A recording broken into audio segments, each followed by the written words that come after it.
That whole six-man Dodgers rotation thing? Nope. USC's athletic director is light on specifics as to how football will take a step forward. And the Lakers are still missing a player from that botched Charlotte trade. Good morning. I'm James. This is your daily dose of sports and snark for the greatest sports city in the world, Los Angeles.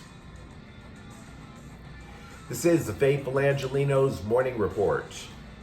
It is February 15th, 2025. Welcome back to the Sanctum Sanctorum of LA Sports, where there is a sun outside for once in my life, and love is still in the air. But before I go and desperately beg for more attention from my significant other like a complete simp, let's talk LA Sports. And if you like being in the know about LA, clickety-clack the like button.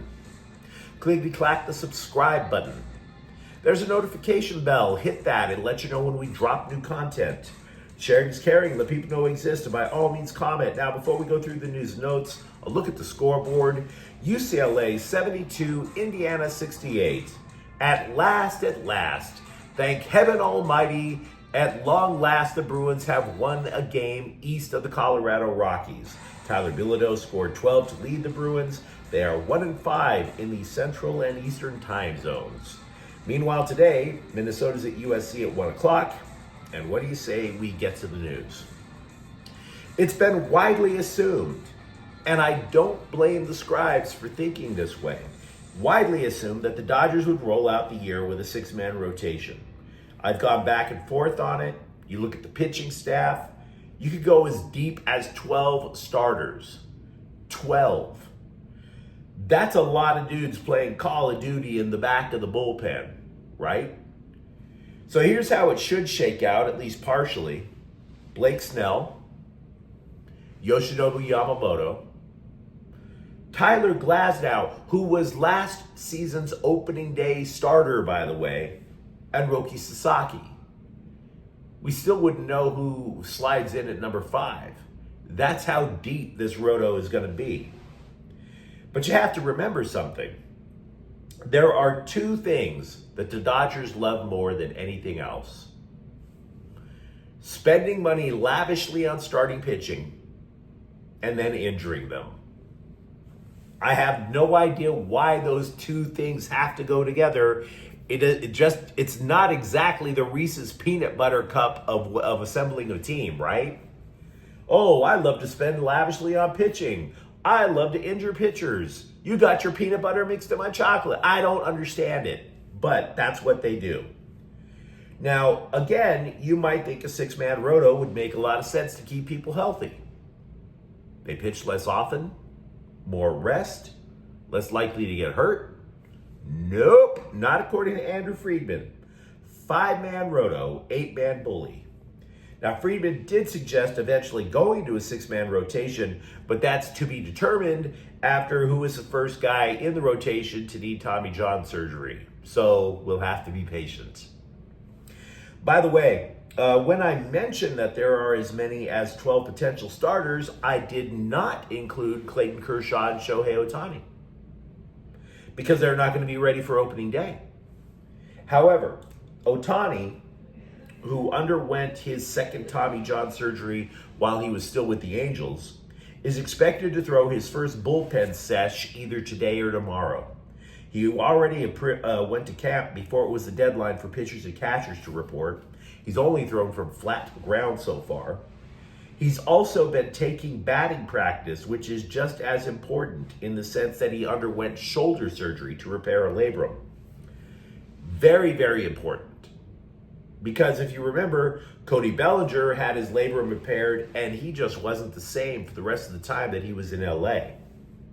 I was talking with a scribe for a different team about Ohtani, and he just randomly said that Ohtani is a bargain for the contract. You would gladly pay for $35 million for Ohtani the hitter, and separately you would gladly pay $35 million for Ohtani the pitcher. Put it together, absolute bargain. Absolute bargain. Now, as for hitting, Ohtani doesn't feel as if he has the same range of motion in the shoulder that he wants. Don't expect him, however, to top 50-50 again. Dave Roberts wants him to cool it on the base paths, which makes a lot of sense. If you remember, Ohtani blasted out his shoulder in the World Series trying to steal a base. Also, Roberts said Snell is going to demand to stay on the mound, which is kind of hilarious. Snell has only passed 130 innings twice in his major league career. Going to the bullpen, Brusdar Graterol said his shoulder surgery makes him feel like he has a new arm. The procedure did repair his labrum, as opposed to an entire rotator cuff rebuild. So it's going to be at least another month before Graterol begins his throwing program. There is no timetable on a return. The Dodgers then went out and added a reliever in Luis Garcia, who was effective for the Angels and then stunk up the joint when he went over to Boston. So we'll have to see. Here is some pointless groupthink to clutter up the mind for the weekend. CBSSports.com, like every other sports media outlet, compiled a list of top Dodger prospects, and the names we've already discussed ad nauseum.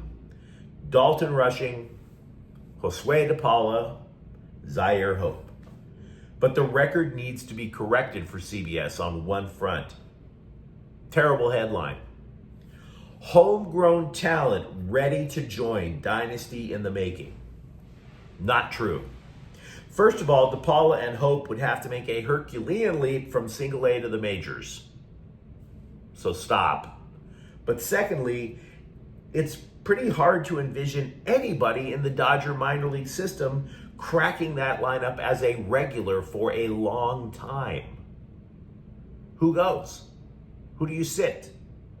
Do you take Rushing, who by all accounts should reach the major leagues this year? He's not starting over Will Smith behind the plate unless Will Smith gets hurt. And he's going to have to fight like hell to be the fourth outfielder. So, talent there, yes. Hold the phone on them making an impact. Lots of Dodger news to discuss. Meanwhile, USC Athletic Director Jennifer Cohen held separate one-on-one interviews with both the Athletic and the LA Times. Truth be told, the Athletic one was better because the Times keeps laying reporters off and the questions get worse, but I digress. Now, she told both outlets that her focus has been to give football coach Lincoln Riley, quote, every resource possible to get to the next level, unquote. She said that as part of a response to the level of confidence that she has in him. You know, fans calling on Riley to be, I don't know, treated like a victim in the Salem witch trials or something.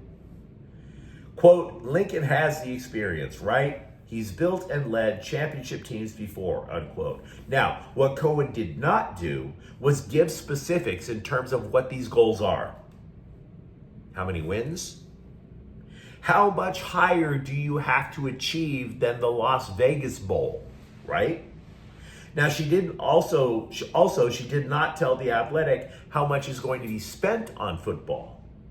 Because let's be real, House of Victory does have cash. It's been a question of, has it been allocated properly? For example, the Ohio State athletic director admitted that they spent $20 million on their players last year. Now, Cohen is bullish on incoming general manager Chad Bowden because, quote, he did a lot, quite frankly, with less at Notre Dame, unquote. The reason she did not throw numbers around is because there is going to be an upcoming settlement in an antitrust lawsuit. It's a former Arizona State athlete who wants his cut of the NIL money. His cut, theoretically, would impact how schools pay sports that basically nobody watches. How much does the golf team get, for example? And in that, that bigger cut potentially for those teams would impact how much football gets. So it's all up in the air. Yippee, yippee, yippee. It's the NBA All-Star break. Now, Dalton Connect, when he returned to the Lakers, he scored 10 points after that botched trade with Charlotte. You may have wondered about that, hey, wait, didn't they send more than Dalton Connect to Charlotte? Where the hell's the other guy? I mean, I've been to Charlotte's airport, right? I doubt Cam Reddish got lost. Maybe TSA couldn't stop fondling him. I have no idea. JJ Redick said Reddish, though, hadn't returned to the team because he wanted to spend more time with his wife and infant daughter. Fair. Fair. As for Connect, he said that the whole botched trade felt like a movie. He didn't mention which movie, though. I mean, Oppenheimer or Freddy Got Fingered? What are we talking about?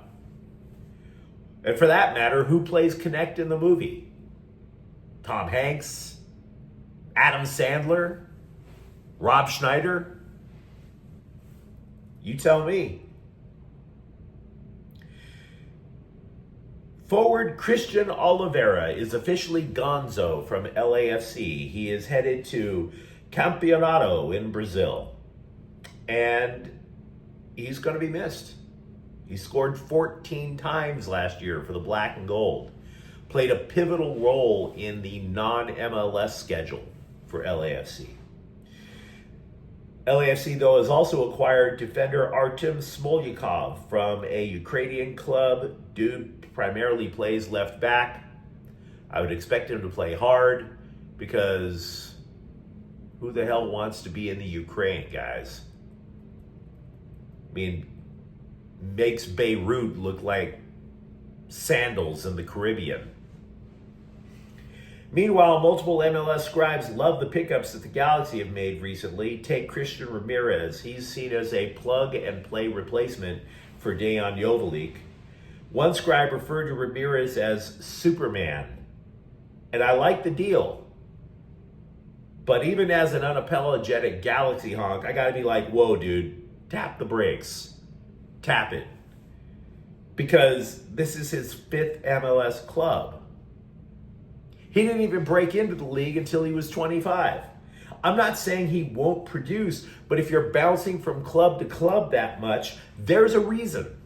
There's a reason.